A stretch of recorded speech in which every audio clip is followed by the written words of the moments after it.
because I planted about 100 junipers in the ground when I first moved in 27 years ago.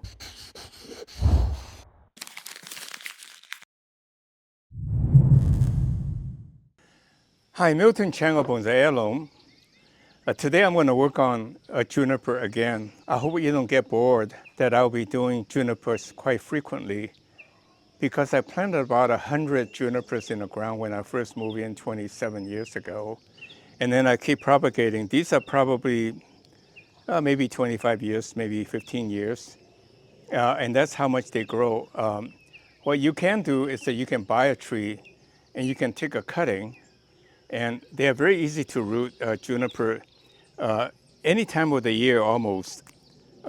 Just keep it moist and in the shade, bright light shade, and it will root out in probably less than 3 months. And then you got a tree.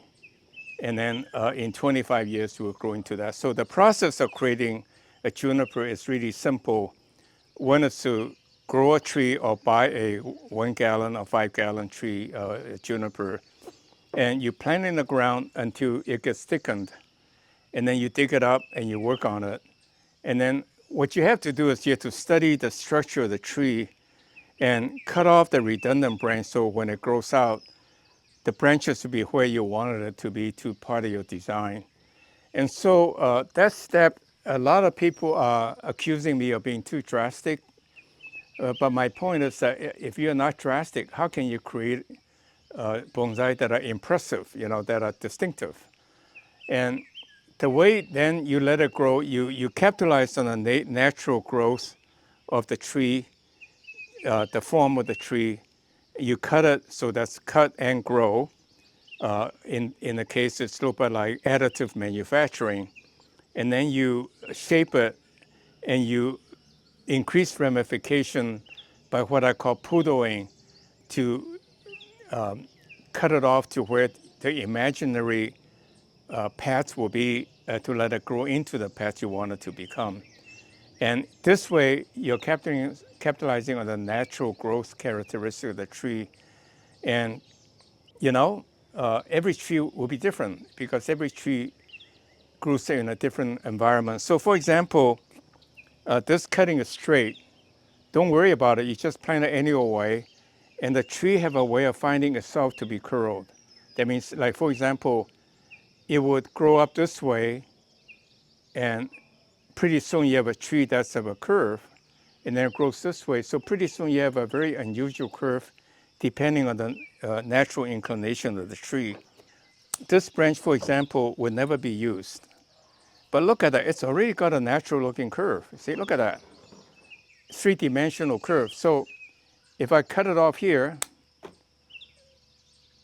you see, it will be coming up this way, take a turn, come up, and then take a turn. This will be a magnificent tree someday. Can you imagine that this trunk is this thick and this thick reduction side branches, and it will be a squatty little bonsai with this thicker trunk in 5 to 7 years? It's really a rewarding process doing bonsai, creating your own. On the other hand, if you come across in the nursery can, it's growing like this, you say, hey, why don't I turn it this way? Then you already got a 1-inch head start.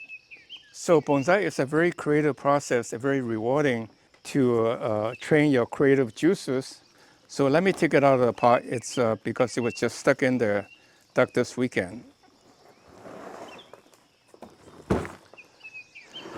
You can see not too many roots, but it's got enough roots to survive.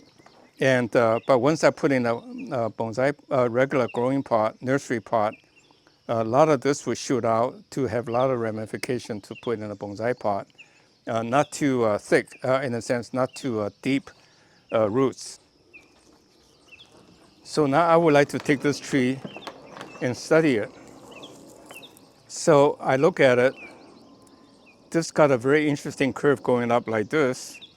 You can see this tree coming up like this. There will be a lower branch, then coming up like this and going up. So it will be a tree that looks like this and coming up. But one big flaw with this tree is that this has got a hump, kind of a I think that John Aka calls it a pigeon neck curve. It's not very powerful, not very forceful, but that's not one heck of a lot I can do. I can certainly do a little bit of cutting in a sense of removing the bark. Well, one good thing is that this tree is actually the middle part is dead. So this could be a branch that comes out like this, less accentuating this pigeon neck, and then that's the main trunk. Well, before I go too far, let me cut off the branches so that I can tell where the design should be. Like, I want the tree to tell me what the design should be, so that I harmonize with the tree, so the tree will look natural on its own right, and then the future further growth will also rhyme with what we have left over. So with that in mind, let me clip off as much redundant branch as possible, and then go from there. This is going to be the apex. See, this tree is coming up this way, and it's coming out this way, and coming out this way. And these got the lower branch coming down. And then all of this can be cut off to separate the two branches. So here you have a branch, like if you do this, this is coming up, and this is coming down. So that would be the design idea. You can see how full it was. I cut off all the redundant branch to capitalize on the main design. So the main design is to minimize this pigeon neck curve. I instead of the pigeon neck is here, I rotate it so you're looking at it without showing the side too much, and to minimize this effect. And you can see it looks much better. And then I cut off all these to show what I do. And like in this case, you can see this branch is so interesting by nature. I didn't bend it. It just happened to grow that way. So this is what I call a vignette. You want to keep these little features to make the tree attractive. When people see that, they say, "Oh, wow, look at that curve." And you know, at the end of the day, you are trying to impress people. And this could be like you have this branch here, and then this branch someday will come down here a bit. So this branch is a little bit redundant, but it would be nice to make into a gin. But in the meantime, I will let it grow a little bit just in case I want to use it. So it's kind of like hedging my bet of the design to make this into a gin, but to totally accentuate this curve. You know, it's kind of going like this, or keep it as part of the design. We shall see. But you know, no hurry. You have to think long term and be willing to accept a little bit of imperfection in the meantime. And then I'm starting to create the paths, you know, cut off as little as I can, but still have to be drastic in order to create the design that I want.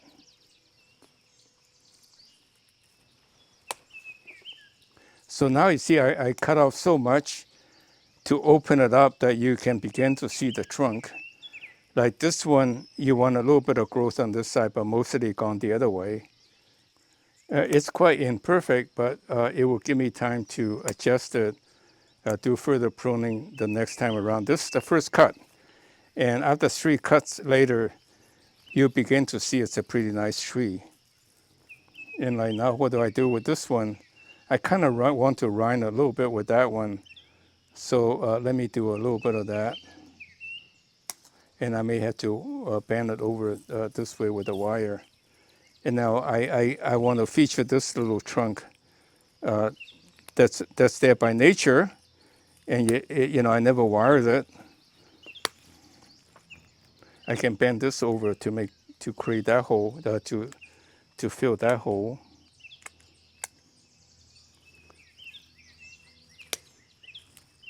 So it will look very bad, but I'm preparing for 6 months from now. It will be quite full to allow me to do the next level of refinement.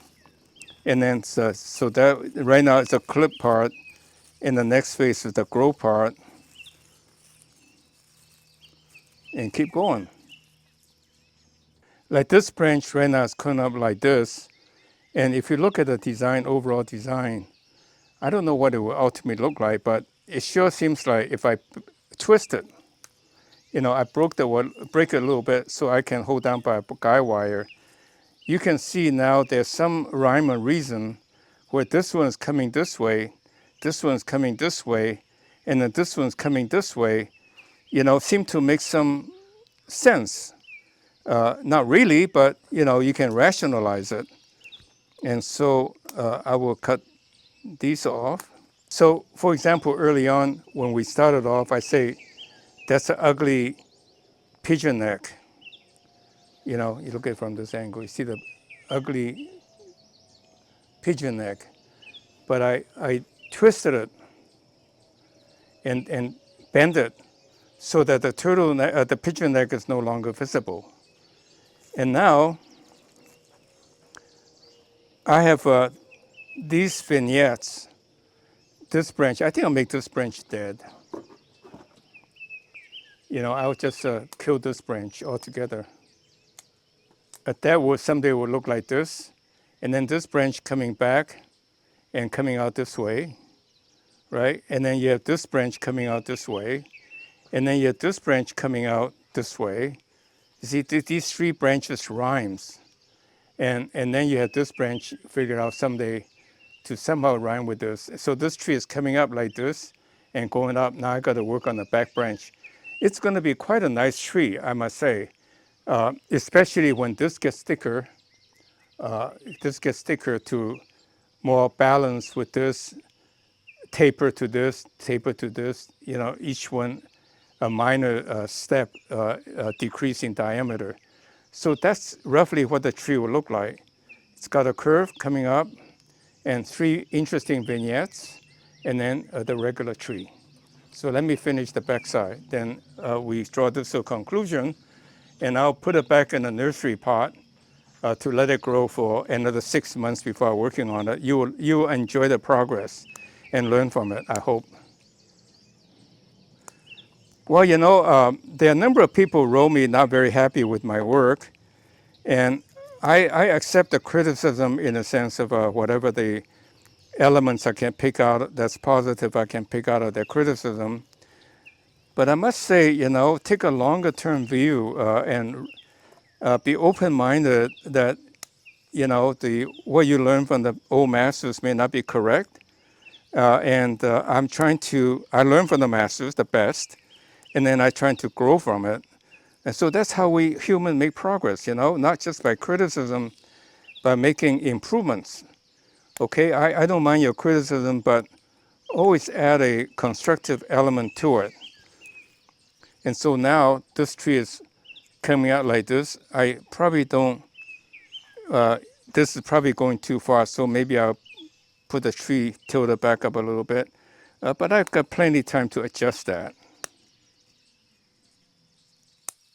So I'm more or less trying to create where I want the paths to be. Like this branch is going way too far. So I will cut it off to make it into a chin, and I'll peel the bark after the video. And then this branch will have this little bit of a curve again to rhyme with the ones up front. Shows the natural tendency of this tree. Every tree has a little bit of different characteristic, both from the seed that it came from, the genetics it came from, as well as the environment it's in. So there are a lot of buds to come out, so I'm not worrying about it. I'll just leave a little bit of green to be on the conservative side. So you look at this tree, there's not much of a pigeon neck, and then you basically bonsai, you always show your best. So this branch can be held down like this. This branch can be held down like that. That can be done later, but let me do this one. So what I'm going to do is just this branch was here, and I use the anchor wire to hold it in any old place. So that shows this kind of rhymes with this, right? And then this one, I like to pull it down like this. So, because older branches are supposed to go down further. You can sometimes tie it to the pot itself, but you try to put an eyeball or anything to hold down the branch. But in this case, I just wrap around the trunk to find a place to hold it. And oh yeah, right here. And then I pull this down. I can pull down quite a bit.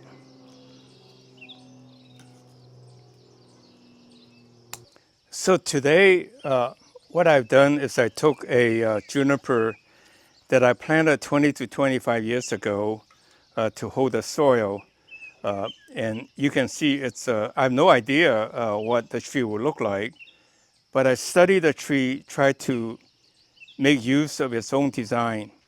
So I started with a cutting. In this case, I started with a 1 gallon pot. So for example, if you have this cutting, you can see this cutting's already got very interesting curve in it.